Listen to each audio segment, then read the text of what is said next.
ശ്രീ രമേശ് പിഷാരടി, അദ്ദേഹത്തിന് 6 minute. Sir, ഈ ധനകാര്യ ബില്ലിനെ ഞാൻ പൂർണ്ണമായിട്ടും സ്വാഗതം ചെയ്യുകയാണ്. കാരണം ഇതിലൂടെ നമ്മൾ ജനങ്ങൾക്കൊരു പുതിയ കേരളമാണ് ഓഫർ ചെയ്തിരിക്കുന്നത്.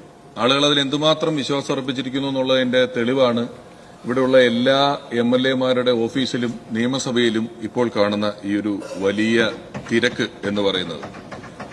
അപ്പോ ജനങ്ങളുടെ ആവശ്യങ്ങൾ നടത്തിക്കൊടുക്കുക എന്ന പൊതുപ്രവർത്തകരുടെ ആവശ്യം നടത്തുന്നതിന് അത്യാവശ്യമായ ഒരു കാര്യം കൂടെ ഞാൻ ഈ അവസരത്തിലൊന്ന് ഓർമ്മിപ്പിക്കാൻ ശ്രമിക്കുകയാണ് സാർ.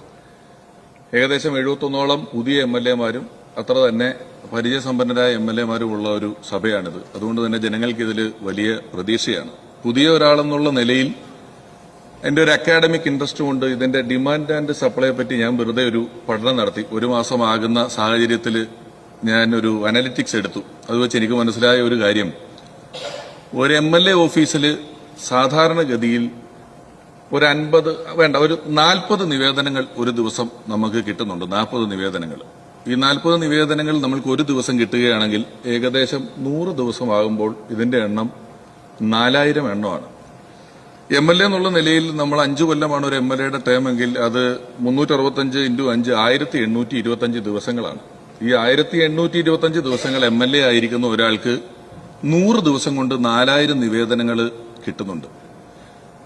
ഈ 4000 നിവേദനങ്ങൾ എന്ന് ഞാൻ പറയുന്നത് നമ്മൾ കല്യാണത്തിന് പോകുമ്പോൾ നേരിട്ട് പറയുന്നതും വഴിയിൽ കാണുമ്പോൾ പറയുന്നതും വാട്സപ്പിലൂടെ തരുന്നതും ഇമെയിലിലൂടെ തരുന്നതും ഫോണിലൂടെ വിളിച്ചു പറയുന്നതും എല്ലാം ഒഴിവാക്കിയിട്ടാണ് ഈ 4000 നിവേദനങ്ങൾ നമുക്ക് കിട്ടുന്നത്. അപ്പൊ ഇത് പ്രോസസ് ചെയ്യുക എന്ന് പറയുന്നത് നമ്മൾ വളരെ സ്പീഡാക്കി കൊടുക്കുമ്പോഴാണ് ജനങ്ങളുടെ ആവശ്യങ്ങൾ നമുക്ക് കൃത്യമായിട്ട് അഡ്രസ് ചെയ്യാനും അത് കേൾക്കാനും എല്ലാം പറ്റുള്ളൂ. ഇവർ പറയുന്നുണ്ട്, ഇവർ എഴുതി തരുന്നുണ്ട്, അവരെ നമ്മൾ കേൾക്കണം. അപ്പൊ ഡെപ്യൂട്ടേഷൻ കഴിഞ്ഞ് നമ്മൾക്ക് ഒരാൾക്കുള്ളത് 2 സ്റ്റാഫുകളാണ്. ഇതിൽ ഒരു സ്റ്റാഫിനെ ബഹുഭൂരിപക്ഷ MLA-മാരും ഡ്രൈവർമാരായിട്ടാണ് നിയോഗിച്ചിട്ടുള്ളത്. പിന്നീടുള്ളത് ഒരു സ്റ്റാഫും കൂടെയാണ്.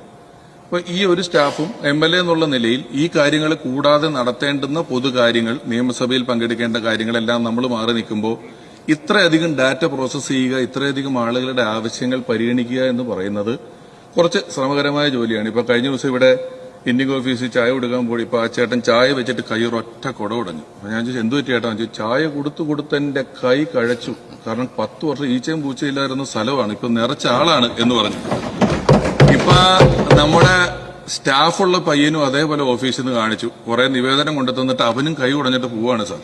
അപ്പോ ജനങ്ങളുടെ ഇത്രയും വരുന്ന ഒരു ആവശ്യം ഞാനിതിനെ പഠിച്ചു നോക്കിയപ്പോൾ ഇത്രയും 100 ദിവസം കൊണ്ട് 4000 ആകുമ്പോൾ 1825 അത് എത്രയാണ്? അപ്പൊ അതിനെ പരിഗണിക്കാനും അതിനെ വായിക്കാനും കൃത്യമായ ഡിപ്പാർട്ട്മെന്റുകളിലേക്ക് അയക്കാനും പ്രതിഭാശാലിയായിട്ടുള്ള ഒരാളെ നമുക്ക് നിയോഗിക്കേണ്ടതായിട്ടുണ്ട് എല്ലാ ഓഫീസിലും. അത് MLA-യുടെ സ്റ്റാഫ് എന്നാണ് പറയുന്നതെങ്കിലും അത് ജനങ്ങളുടെ ആവശ്യങ്ങൾ പരിഗണിക്കുന്നതിന് അത്യാവശ്യമായിട്ടുള്ളൊരു കാര്യമായിട്ടാണ് എനിക്ക് തോന്നുന്നത്. അത് ഞാൻ ബഹുഭൂരിപക്ഷം MLA-മാരോട് സംസാരിച്ചപ്പോഴും അവരുടെ ആവശ്യങ്ങൾ അങ്ങനെ തന്നെയാണ്. അപ്പോ അവരിലേക്കൊന്നും നമുക്ക് കൃത്യമായി എത്താൻ, അവരെ പരിഗണിക്കുന്നതിന് ഇപ്പൊ ആധുനിക സാങ്കേതിക വിദ്യകൾ ഉപയോഗിച്ചുകൊണ്ട് എല്ലാ കാര്യങ്ങളും പരിഗണിക്കുന്നതിനും ആളുകളോട് കൃത്യമായി സംവേദിക്കുന്നതിനുമൊക്കെ ഒരാളെ നിയമിക്കുന്നതിന് അർഹമായ ശമ്പളവും ഒരാളെയും കൂടെ അതിലേക്ക് നിയമിച്ച് തരുന്നതിനും ഒരു നടപടി ഉണ്ടായാൽ വളരെ നന്നായിരുന്നു എന്ന് എനിക്ക് ഈ അവസരത്തിൽ തോന്നുന്നു. കാരണം നമ്മളെല്ലാം 3ാം ലോക രാഷ്ട്രങ്ങളിൽ ജനിച്ചു ജീവിച്ച ആളുകളാണ്. അവിടെ എല്ലാത്തിനും ഒരു കയ്യൂക്കുള്ളവൻ കാര്യക്കാരെന്നുള്ള വ്യവസ്ഥയുണ്ട്. ഒരു 1000 കുട്ടികൾ പഠിക്കുന്ന സ്കൂളിൽ 5 പൈപ്പ് ചോറുണ്ണാൻ വിട്ട് ആ ചോറ്റുപാത്രം എങ്ങനെയാലും കുത്തിക്കയറ്റി കൈ കഴുകുക എന്ന് പറയുന്ന തിരക്ക്, ബസ്സിലാണെങ്കിൽ കയറാൻ തിരക്ക്, സീറ്റ് കിട്ടാൻ തിരക്ക്, സീറ്റ് ഇരിക്കാൻ ഒരു പ്രതിഭ വേണം. അങ്ങനെ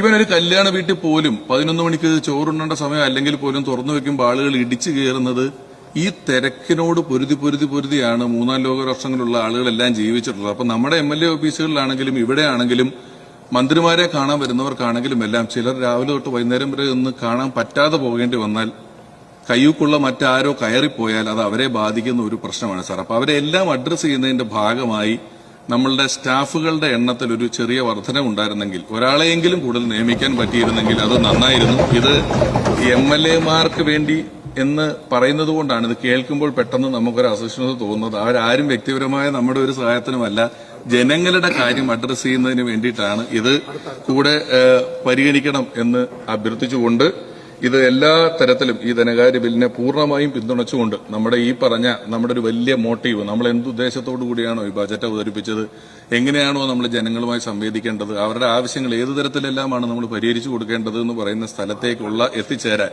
അവർ നമ്മളോടൊപ്പം അവർക്ക് വേണ്ട എല്ലാ പരിഗണനയും നമുക്ക് കൊടുക്കാൻ, പ്രത്യേകിച്ച് പാലക്കാടൊക്കെ ഈ ഒരു തരംഗം അത്രയ്ക്ക് ഉണ്ടായിട്ടുള്ള നിയോജക മണ്ഡലങ്ങളല്ല. അപ്പോൾ സമീപത്തുള്ള മണ്ഡലങ്ങളിൽ നിന്ന് പോലും നമ്മുടെ ഗവൺമെന്റിനെ അറിയിക്കേണ്ട കാര്യങ്ങൾ അറിയിക്കാൻ ഒരുപാട് പേര് ഞങ്ങളെപ്പോലുള്ള MLA-മാരെ കാണാനാണ് വന്നുകൊണ്ടിരിക്കുന്നത്. അപ്പോൾ തീർച്ചയായും പാലക്കാടിനും മറ്റു മണ്ഡലങ്ങൾക്കും വേണ്ടി ഇത് പരിഗണിക്കും എന്ന് പ്രതീക്ഷിച്ചുകൊണ്ട് ഒരിക്കൽ കൂടി പൂർണ്ണമായും ഈ ധനകാര്യ ബില്ലിനെ സ്വാഗതം ചെയ്തുകൊണ്ട് ഈ പറഞ്ഞ ഒരു പുതിയ കേരളം സമ്മാനിക്കാൻ നമുക്കാകും എന്ന വലിയ പ്രത്യാശയോടുകൂടി നിർത്തട്ടെ സാർ. നന്ദി. Thank you.